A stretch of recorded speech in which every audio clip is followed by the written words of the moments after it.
ऐसा जादुई आईना तैयार किया जिसमें हर अच्छी और सुंदर चीज भद्दी और बदसूरत दिखाई देती थी। आमतौर से तो उसमें अच्छी चीजें दिखाई ही नहीं देती थी। खराब और बदसूरत चीजें उसमें खूब अच्छी मालूम पड़ती थी। इस जादुई आईने में अगर कोई सुंदर आदमी देखता तो उसकी शक्ल बिल्कुल बिगड़ जाती थी। कभी सिर गायब तो कभी पेट गायब। हाथ पैर इस तरह मुड़े हुए और टूटे हुए से लगते थे कि कोई उसको पहचान नहीं सकता था। जादूगर यह देखकर दुष्टतापूर्वक हंसता था और मन ही मन बड़ा खुश होता था। जादूगर ने अपने बहुत से चेले पाल रखे थे। वे भी एक से एक बढ़कर दुष्ट थे। वे उस जादुई आईने को लेकर घूमते थे और लोगों को उनकी बदली हुई शक्लें दिखाकर चिढ़ाया करते थे। एक बार उसके शिष्यों को एक नई चाल सूझी।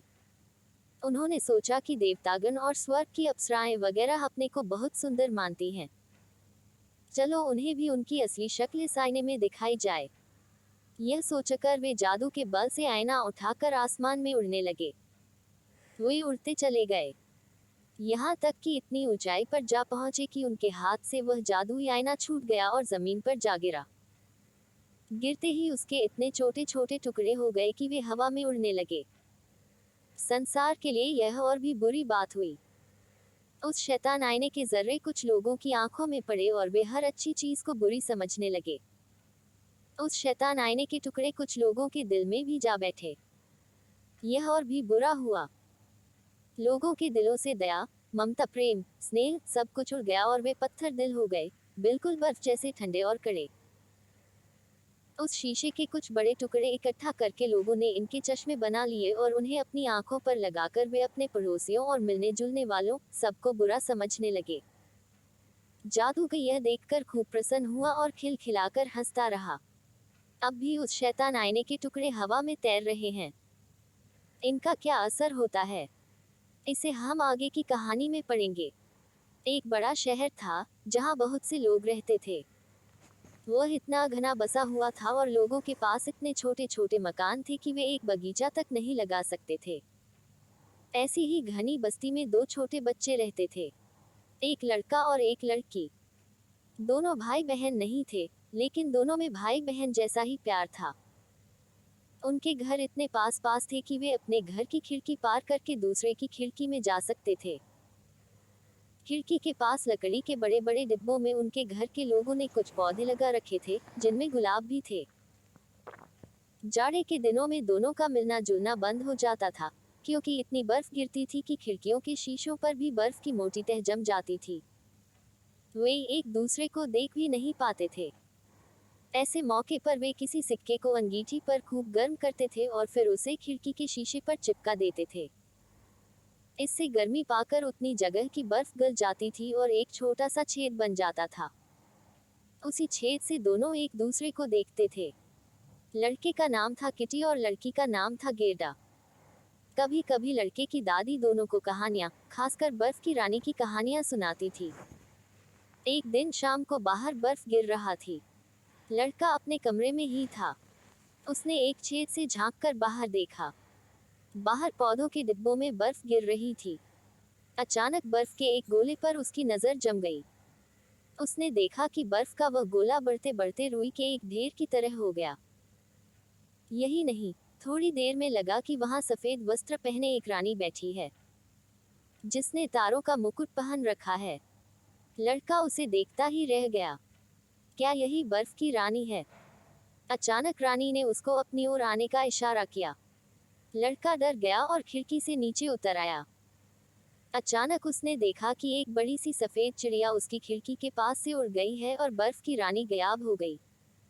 इसके कई दिन बाद की बात है। लड़का गेरडा के पास बैठा था। दोनों एक किताब के पन्ने उलट रहे थे, जिसमें चिड़ियों और जंगली जानवरों के चित्र थे। तभी जैसे ही गिरजे की घंटी ने 12 बजाए, लड़का कहने लगा, लगता है मेरी आंखों में कुछ गिर गया है और मेरे सीने में दर्द हो रहा है। गेरडा ने उसकी आंखें देखी, लेकिन उसे कुछ नहीं दिखाई दिया। असल में उसकी आंखों में उसी शैतान आईने का कोई बारीक टुकड़ा आ गिरा था। थोड़ी ही देर में वह गेरडा से झगड़ने लगा और बोला, तुम इस तरह रोती क्यों हो? और तुम्हारा चेहरा कितना भद्दा मालूम पड़ता है, छे। असल में गेरडा हंस रही थी, लेकिन लड़के को उल्टा ही दिखाई देता था। वह फिर बोला, ये गुलाब के पौधे कितने भद्दे हैं, और यह डिब्बा भी सड़ गया है। उसने डिब्बे को ठोकर मार दी और फूल नोच डाले। लड़की चिल्लाए, अरे तुम यह क्या कर रहे हो? लेकिन वह नहीं माना और उसे धक्का देकर भाग गया। उस शैतान आईने के टुकड़े से अब वह बहुत शरारती और झगड़ालू हो गया था। वह दादी को मुंह चिढ़ाता, किताबें फाड़ डालता था और पड़ोसियों को तंग करता था। वह गेरडा को भी बहुत बहुत रुलाया करता था, क्योंकि उसके दिल में भी शैतानी आईने के टुकड़े चले गए थे। जाड़े के दिनों में एक दिन वह गर्म कपड़े पहनकर और हाथों में दस्ताने पहनकर मोहल्ले के शरारती लड़कों के साथ खेलने निकल गया। वे लोग बर्फ पर फिसलने का खेल खेल रहे थे। उधर से जब लोगों की गाड़ियां गुजरती थीं तो लड़के अपनी फिसलने वाली स्लेजों को उनके पीछे बांध देते थे और दूर तक फिसलते चले जाते थे। किटी ने भी एक गाड़ी के पीछे अपनी स्लेज बांध दी और फिसलना शुरू कर दिया। उस गाड़ी में एक आदमी सफेद लबादा ओढ़े और मोटी सफेद टोपी लगाए बैठा था।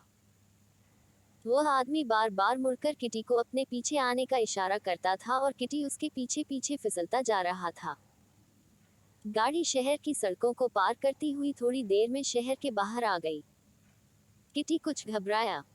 उसने अपनी स्लेज को गाड़ी से छुड़ाने की कोशिश की, लेकिन उसकी कोशिश बेकार गई। किटी ने चिल्लाने की कोशिश की, लेकिन उसके मुंह से आवाज ही नहीं निकली, और अगर निकलती भी तो वहां सुनता कौन? बर्फ तेजी से गिर रही थी।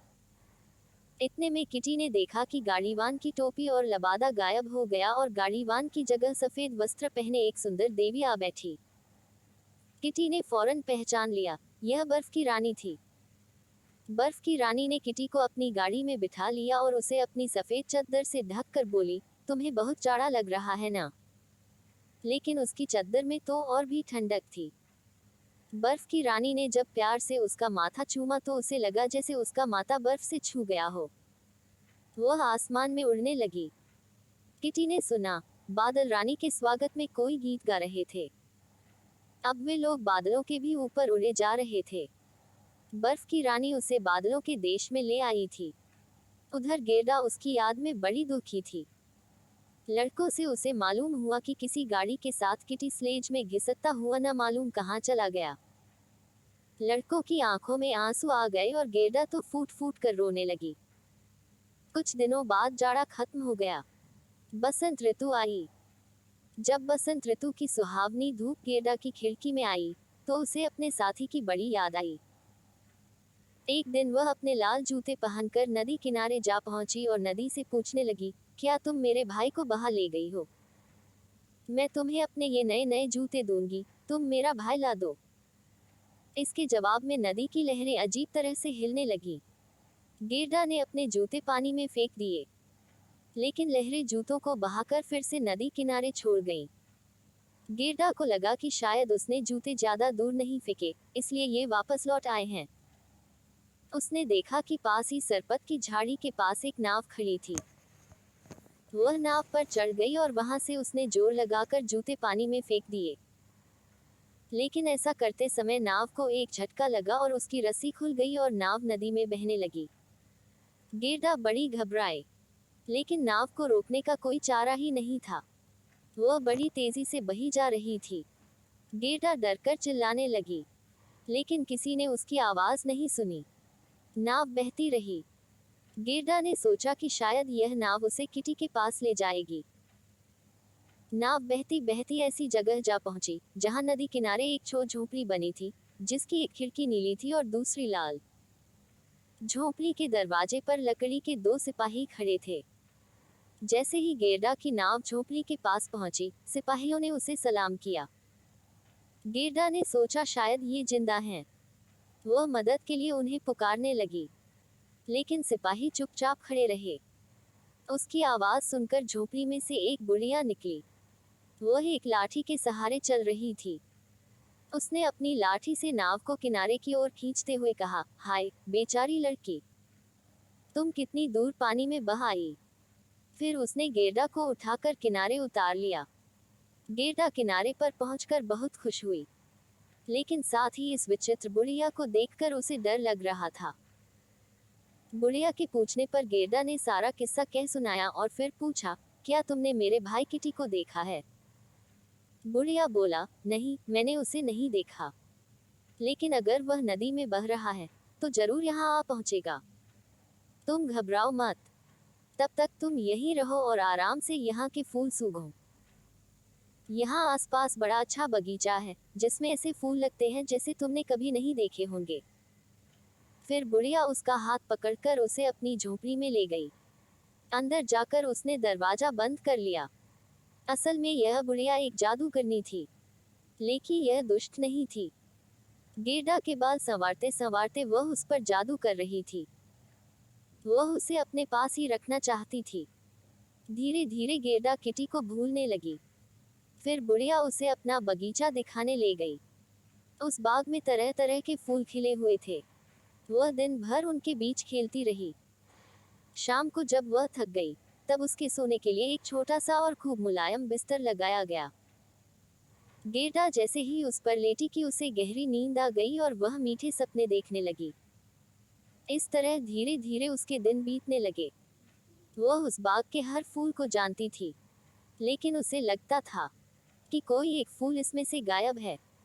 वह कौन सा फूल है, यह उसे याद नहीं आता था।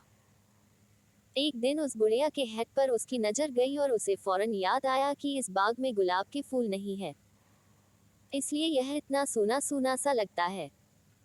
असल में बात यही थी कि उस बुढ़िया ने जादू के जोर से बाग के सारे गुलाब के पौधों को गायब कर दिया था।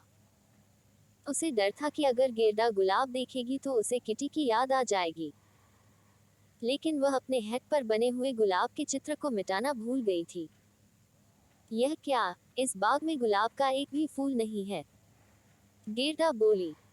उसे अपने गुलाब इतने याद आए कि वह बगीचे में बैठकर रोने लगी। उसके आंसू टपक रहे थे। वह पहले गुलाब का एक सुंदर सा पौधा लगा था, जिसे बुढ़िया ने अपने जादू के जोर से गायब कर दिया था। गेरदा के गरम गरम आंसू जब उस जगह टपके तो वहां फिर से गुलाब का पौधा निकल आया। उस पर बहुत ही सुंदर फूल खिले थे। गेरदा ने गुलाब के फूल को चूम लिया।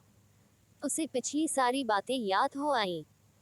उसने गुलाब के फूल से पूछा, क्यों, क्या किटी मर गया? गुलाब के फूल बोले, नहीं, अभी वह मरा नहीं है।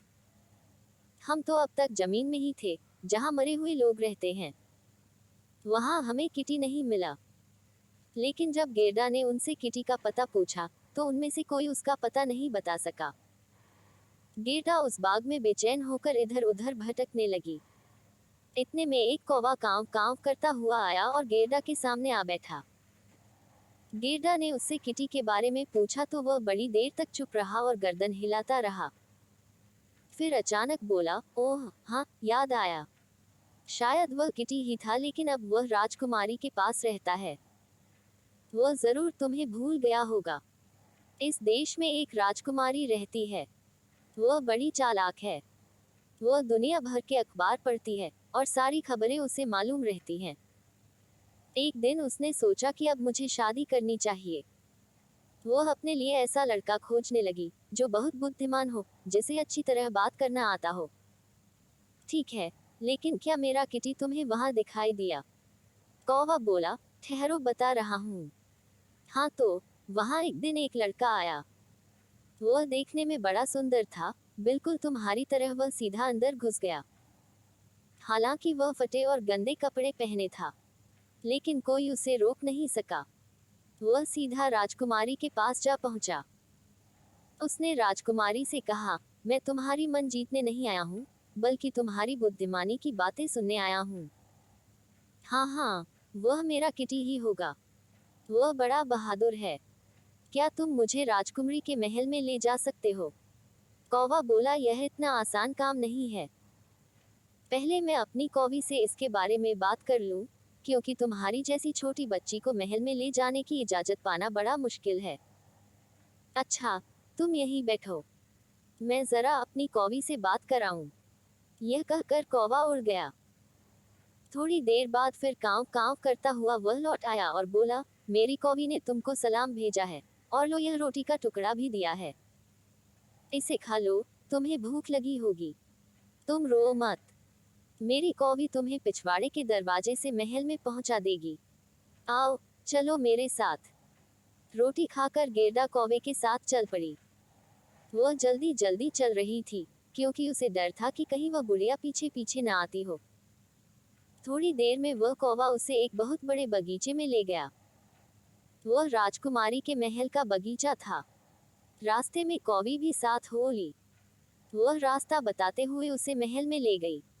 गेरदा मन में घबरा रही थी। एक जीना पार करके वे लोग ऊपर पहुंचे। वहां एक दिया जल रहा था। कौवी के कहने पर गेरदा ने दिया उठा लिया और आगे आगे चलने लगी। थोड़ी देर में वे सोने वाले कमरे में पहुंच गए। वह कमरा बड़ा सुंदर था। देखने में उसकी छत और बीच में लगा हुआ खंभा ताड़ के पेड़ की तरह लगता था, जिसमें तरह तरह के हीरे मोती लगे हुए थे। कमरे में लिली के फूल की शक्ल के 2 पलंग लगे थे। एक राजकुमारी के लिए था और दूसरा राजकुमार के लिए। गेरदा पलंग पर किटी को ढूंढने लगी। उस पर एक लड़का सो रहा था। उसने उसे आवाज दी और दिए से उसके चेहरे पर प्रकाश किया। राजकुमार की नींद खुली नहीं थी। गेरदा को यह देखकर बड़ा अफसोस हुआ कि वह किटी नहीं था। तब तक राजकुमार की नींद भी खुल गई। उसने पूछा, तुम कौन हो और यहाँ क्या करने आई हो? गेरदा ने रोते रोते अपना सारा किस्सा कह सुनाया। उसने यह भी बताया कि किस तरह इस महल के पालतू कौवे और कौवी ने उसकी मदद की।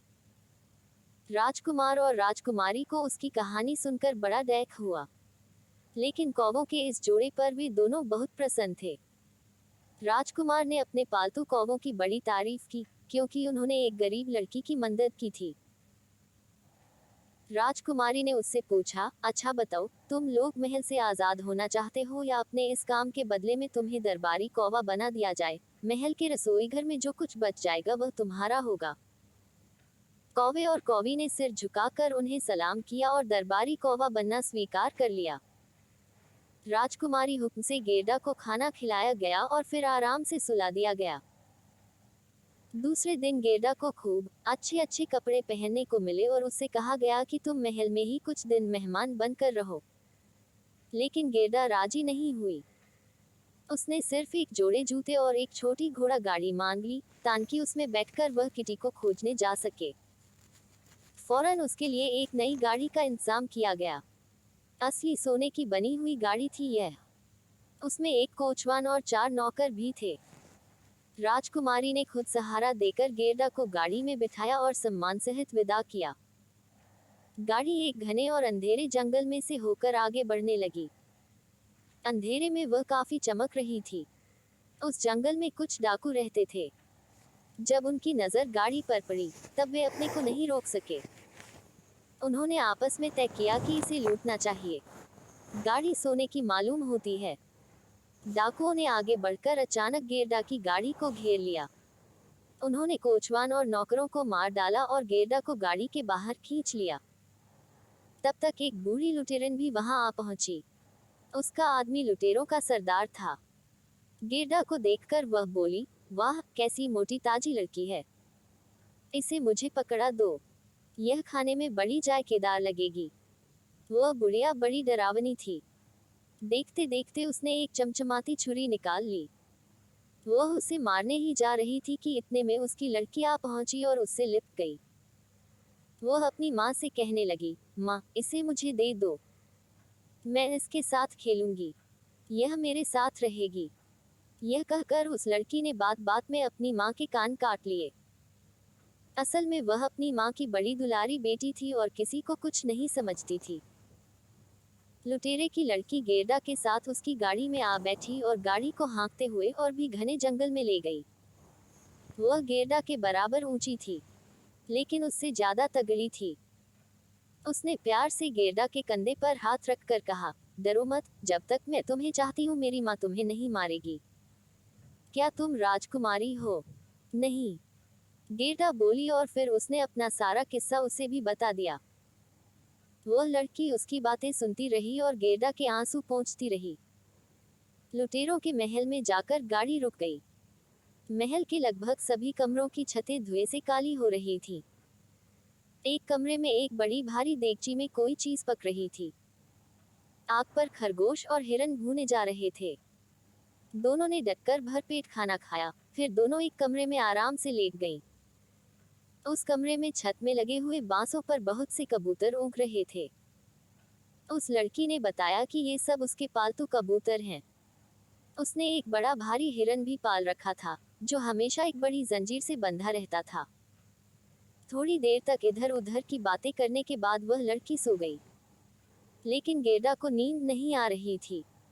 इतने में दो जंगली कबूतर बोले, गुटगू गुटगू, हमने तुम्हारे किटी को देखा है। वह बर्फ की रानी के रथ साथ अपनी स्लेज बांधकर भागा चला जा रहा था। यह क्या कह रहे हो तुम लोग? जरा मुझे भी बताओ कि बर्फ की रानी कहाँ रहती है। क्या तुम लोग कुछ जानते हो? गेरदा ने कबूतरों से पूछा। हमें यह तो नहीं पता कि वह कहाँ रहती है। हो सकता है बर्फ के देश में रहती हो। यह रेनडियर बर्फीले प्रदेश का हिरन तुम्हें उसके बारे में बहुत कुछ बताएगा।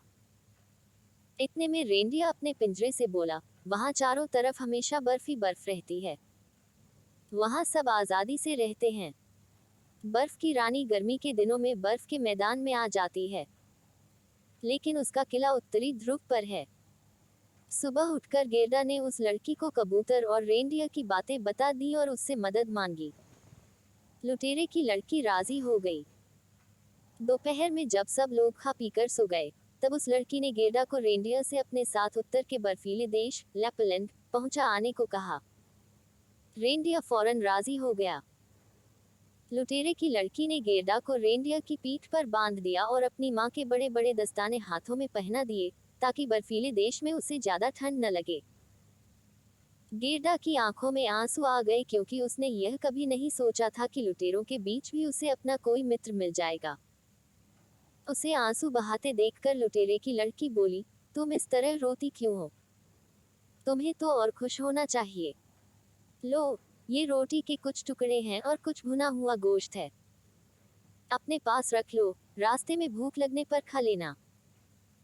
फिर उसने रेनडियर की पीठ ठोककर कहा, देखो, इस लड़की को कहीं गिराना मत, बहुत संभाल कर ले जाना।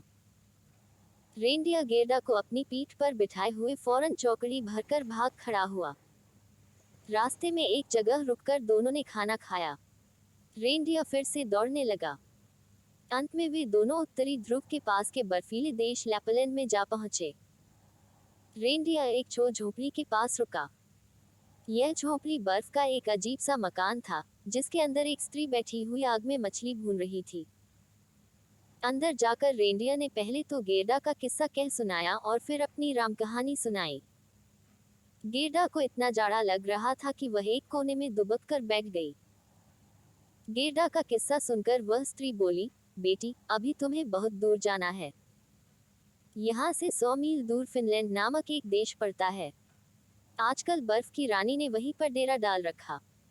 उसके खेमे में रोज रात को नीले रंग की बत्तियां जलती हैं।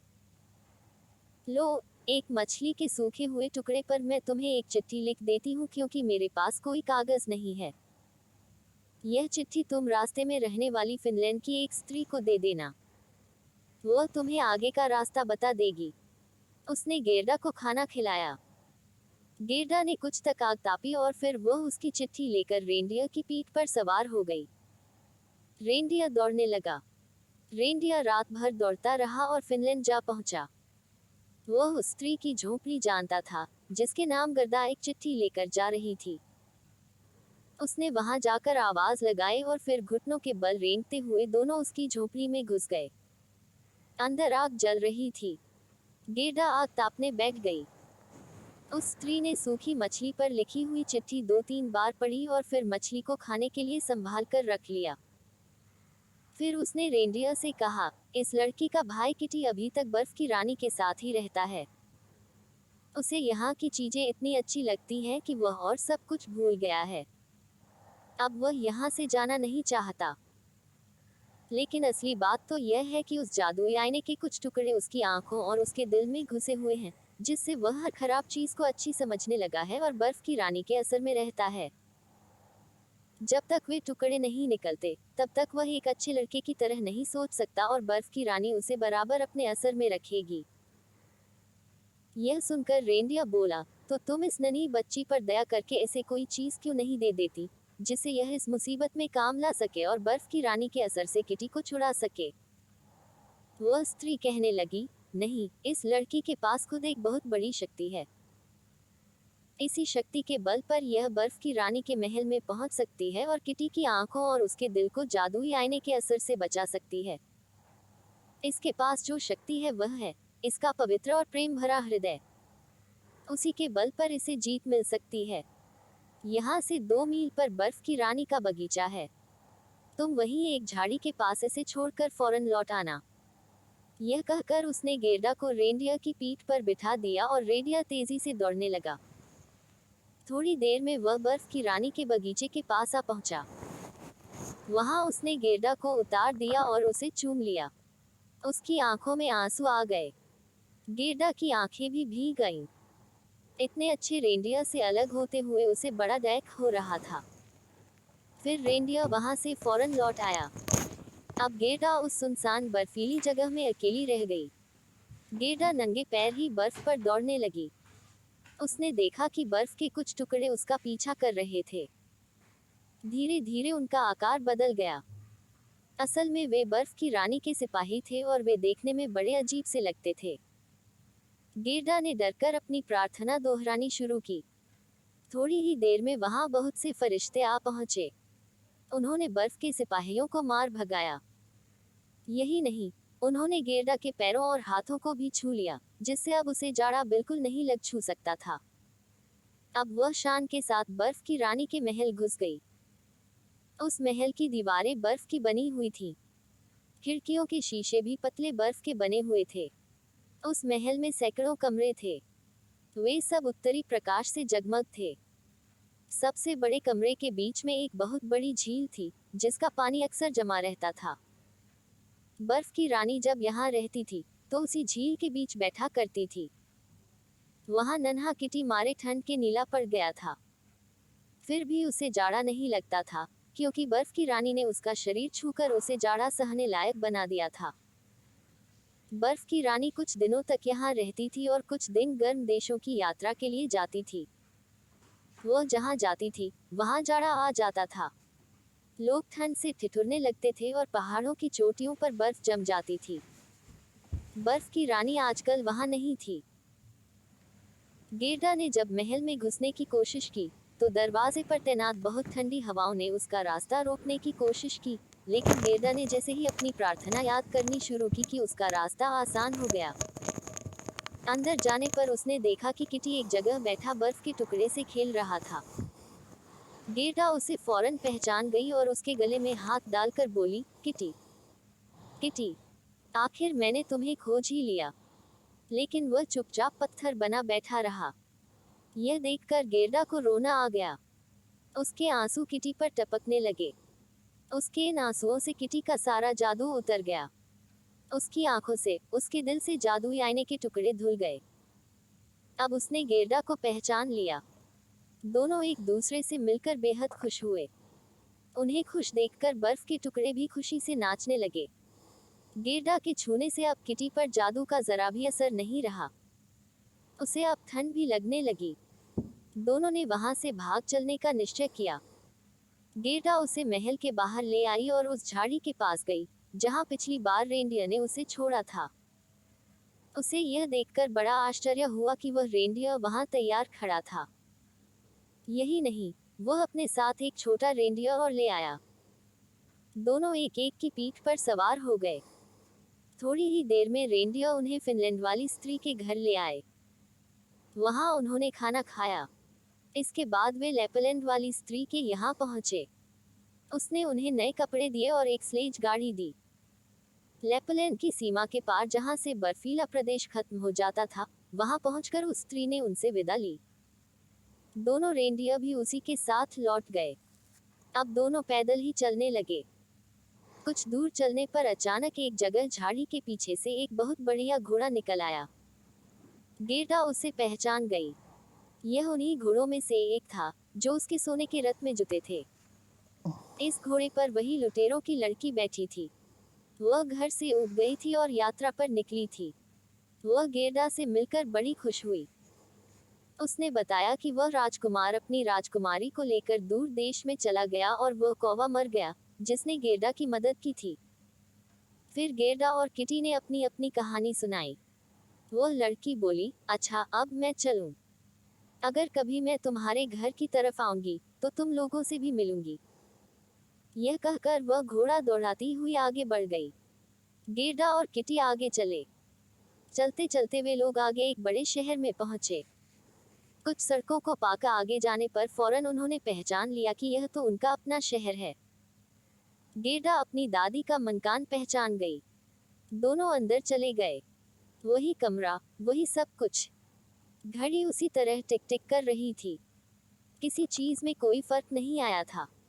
फर्क था तो सिर्फ उन्हीं दोनों में। वे अब काफी बड़े हो गए थे। खिड़कियों में अब भी गुलाब के फूल खिले हुए थे। दोनों घर लौटकर कितने खुश थे।